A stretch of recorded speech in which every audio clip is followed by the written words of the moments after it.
everyone guys, my name is Sujit and you are watching Best Writing with Sujit. तर आज आपण पाहणार आहोत भगतसिंग यांच्याबद्दल माहिती.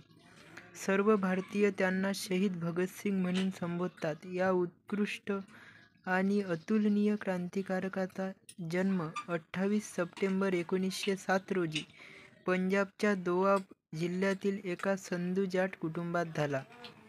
ते अगदी लहान वयातच स्वातंत्र्य लढ्यात सामील झाले आणि वयाच्या अवघ्या 23व्या वर्षी शहीद झाले. भगतसिंग यांच्या शौर्यपूर्ण आणि क्रांतिकारी कृत्यांसाठी लोकप्रिय आहेत.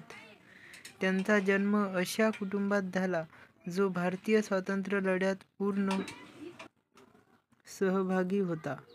त्यांचे वडील सरदार किशन सिंग आणि काका सरदार अजित सिंग दोघेही त्या काळातील लोकप्रिय स्वातंत्र्य सैनिक होते. दोघेही गांधीवादी विचारसरणीचे समर्थन करणारे म्हणून ओळखले जात होते.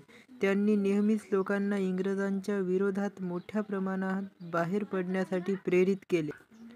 याचा भगतसिंगांवर खोलवर परिणाम झाला.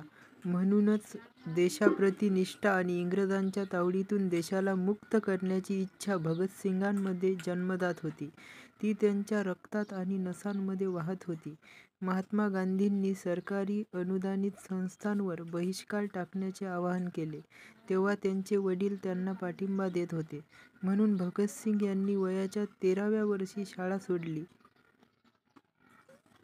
त्यानंतर ते लाहोर येथील नॅशनल कॉलेजमध्ये दाखल झाले. कॉलेजमध्ये असताना त्यांनी युरोपियन क्रांतिकारी चळवळीचा अभ्यास केला, ज्यामुळे त्यांना खूप प्रेरणा मिळाली. भगतसिंग यांनी युरोपीय राष्ट्रवादी चळवळीबद्दल अनेक लेख वाचले. त्यामुळे 1925 मध्ये त्यांना यातून खूप प्रेरणा मिळाली. त्यांनी त्यांच्या राष्ट्रीय चळवळीसाठी नवजवान भारत सभेची स्थापना केली.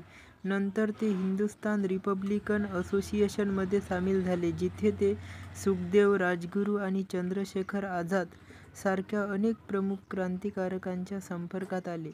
त्यांनी कीर्ती किसान पक्षाच्या मासिकासाठी लेख लिहायला सुरुवात केली.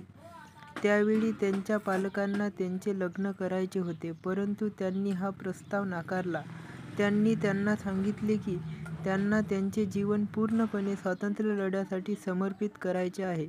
विविध क्रांतिकारी कार्यात सहभागी झाल्यामुळे ते ब्रिटिश पोलिसांसाठी एक आकर्षणाचे केंद्र बनले.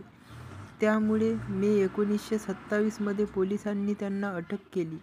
काही महिन्यानंतर त्यांना तुरुंगातून सोडण्यात आले आणि त्यांनी पुन्हा वर्तमानपत्रांसाठी क्रांतिकारी लेख लिहिण्यास सुरुवात केली. 1928 मध्ये ब्रिटिश सरकारने भारतीयांच्या स्वायत्तेवर चर्चा करण्यासाठी सायमन कमिशनची स्थापना केली, परंतु अनेक राजकीय संघटनांनी त्यावर बहिष्कार टाकला, कारण या कमिशनमध्ये कोणत्याही भारतीय प्रतिनिधीचा समावेश नव्हता. लाला लजपतराय यांनी याचा निषेध केला आणि एक मिरवणूक घेऊन लाहोर स्टेशनकडे कूच केली. जमावाला नियंत्रित करण्यासाठी पोलिसांनी लाठीचार्ज केला. लाठीचार्जमुळे पोलिसांनी निदर्शकांवर क्रूरपणे मारहाण केली. लाला लजपतराय गंभीर जखमी झाले आणि त्यांना तुरुंगात दाखल करण्यात आले. काही आठवड्यानंतर लालाजी शहीद झाले. या घटनेमुळे भगतसिंग संतापले आणि त्यांनी लालाजींच्या मृत्यूचा बदला घेण्याची योजना आखली.